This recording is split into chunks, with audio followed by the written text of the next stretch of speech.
এই মাদানীক চেণ্ডেলৰ মালা পিন্ধাবলৈ আমি অনুৰোধ জনাইছোঁ। বাইদেউসকল আপোনাৰ চেণ্ডেলৰ মালা পিন্ধাওক। বহি দিয়ক।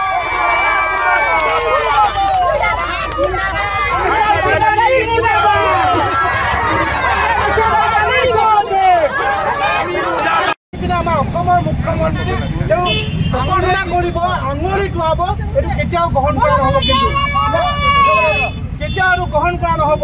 আৰু আমাৰ লগত আমাৰ ইয়াৰ বাসিন্দা আহিলিপাৰা বাসিন্দা উদ্যোগত আজি কাৰ্যসূচী লোৱা হৈছে। তাৰ সহযোগত আমাৰ লগত ৰাণা ৰঞ্জন চেতিয়া আছে, ৰাণা চেতিয়া তেখেতকো আমি চমুকৈ এই বিষয়ে আমি বক্তব্য ৰাখিবলৈ আমি অনুৰোধ জনাইছোঁ তেখেতক।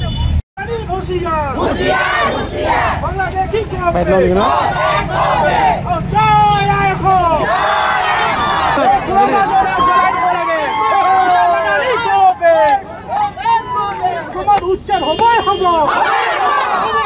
বিদেশী গবেগ, বিদেশী গবেগ,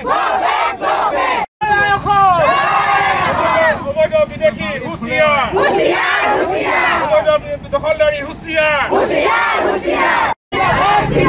শইকীয়া জিন্দাবাদ, শইকীয়া জিন্দাবাদ, আৰছাদ মাদানী মুৰ্দাবাদ, মাদানী মুৰ্দাবাদ। আমাৰ অসমৰ মুখ্যমন্ত্ৰী তেওঁ প্ৰচাৰণা কৰিব, আঙুলি টোৱাব, এইটো কেতিয়াও গ্ৰহণ কৰা নহ'ব। কিন্তু কেতিয়াও আৰু গ্ৰহণ কৰা নহ'ব। আৰু আমাৰ লগত আমাৰ ইয়াৰ বাসিন্দা আহিলিপাৰা বাসিন্দা উদ্যোগত আজি কাৰ্যসূচী লোৱা হৈছে।